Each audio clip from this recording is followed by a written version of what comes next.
Donald Trump cucks the BBC.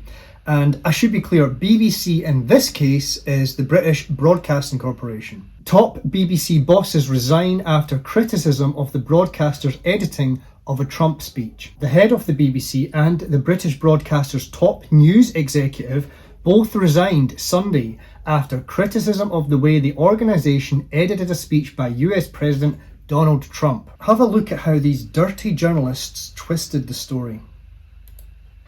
We're going to walk down to the Capitol, and I'll be there with you, and we fight. We fight like hell. We're going to walk down to the Capitol, and we're going to cheer on our brave senators and congressmen and women. Now, that line that they spliced in about "we fight like hell," that was from about an hour later in the same speech with completely different context. And this is why I hate journalists. In public life, leaders need to be fully accountable, and that is why I'm stepping down, she said in a note to staff. While mistakes have been made, I want to be absolutely clear, recent allegations that BBC News is institutionally biased are wrong. Is that so? And so that's why you punished one of your own reporters for saying the words pregnant woman instead of pregnant people. That reporter is probably the last trustworthy journalist at the BBC. You kowtowed to the trans brigade and you chastised that lady for her facial expressions. BBC News is not institutionally biased, yet they're also having to investigate their bias into climate hysteria reporting. How many young minds have been destroyed by that filthy propaganda? Young kids genuinely terrified that they're about to die any day now. I'm terrified because I know I'm going to die from climate change. These people get paid to lie and to push their own personal political opinions, and the British public pay for it. £5.39 billion in 2023-24, of which they say 3.66 billion came from TV licensing, and the rest they say came from commercial and other income. Now, that sounds bad enough, but it gets worse when you dig and you find that much of the other income is alternate forms of taxpayer-funded grants. For example, another £104 million for the BBC World Service, paid for by the British taxpayer.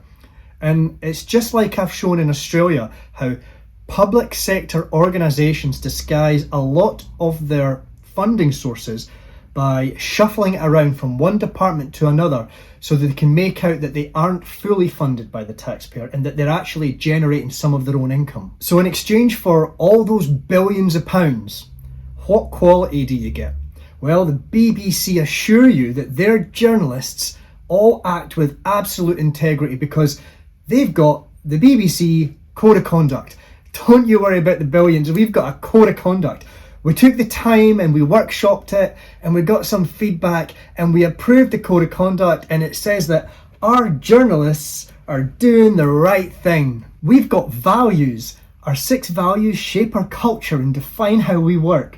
Importantly, they remind us of the commitments we make to our audiences and to each other about what everyone expects from the BBC.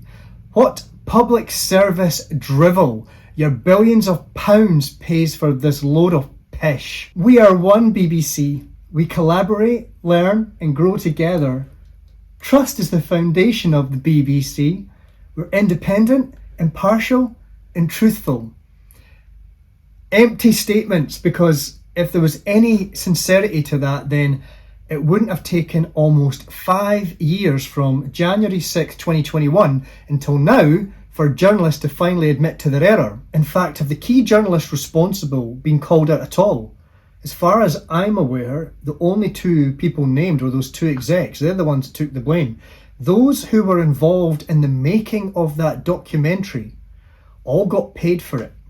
And I would guess they've still got some job with the BBC, and I bet they were paid very well on the BBC gravy train, as Alan Partridge once accurately pointed out. And did they even try to suppress the internal memo which admitted to the bias? I'm pretty sure I read that somewhere today. So, zero integrity, deceitful bastards, the lot of them. It's not just the BBC.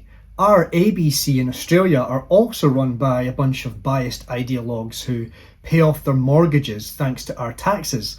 And what about all of these journalists for all these newspapers in the US?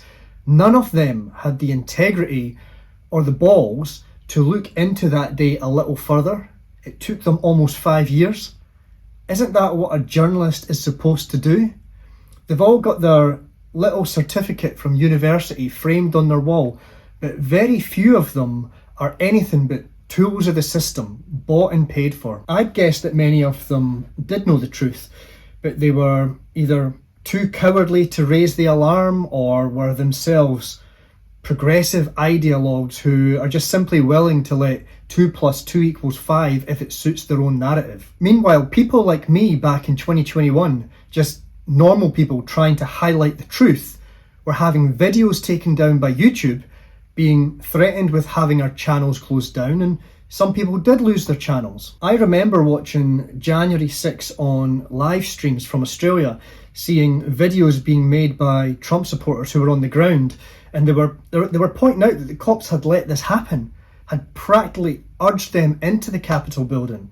And only now we found out that the FBI had hundreds of them undercover instigating trouble. There was one young guy who I distinctly recall on camera specifically saying that people up front were not like him, not like you guys, as he said. You could feel how exacerbated he was. He knew the people in the crowd were plants out there to cause a disturbance. They are trying to burn down our capital, and I did not come here for that shit. It ain't patriots up there anymore. If you go look, they look like Antifa. They don't look like me. They don't look like you guys. And then there was another clip that I had where a woman was witnessing the ones at the front starting to break windows, and she was actually shouting on camera, "No, that's Antifa, that's not us."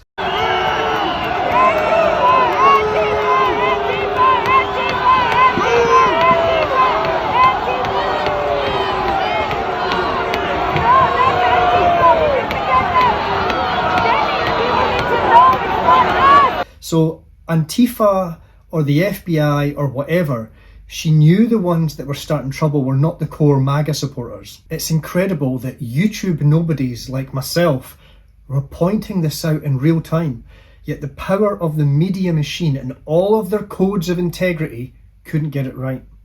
And it's taken them until the end of 2025 to admit that they were wrong. How many other things do you think they lie to you about and will lie to the death to cover up? If they lie about this one thing, then they lie about everything. This is corruption and pure evil and a bit of ineptitude on a monumental scale. This false reporting manipulated judges.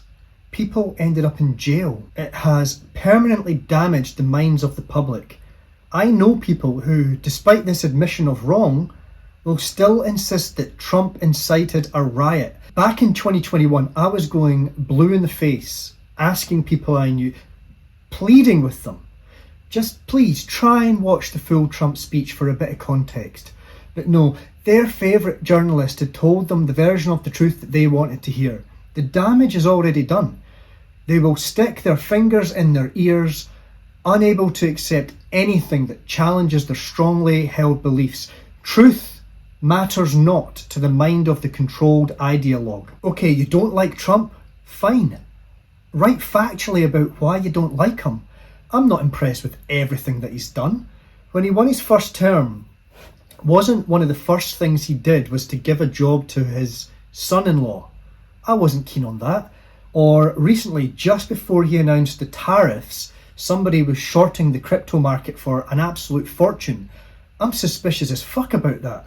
But then if progressive journalists investigated that, then they'd also have to go and look at old Jiggly Tits Pelosi and her incredibly lucky street gambling on the stock market. Fucking journalists, eh? The enemy of a good and just society.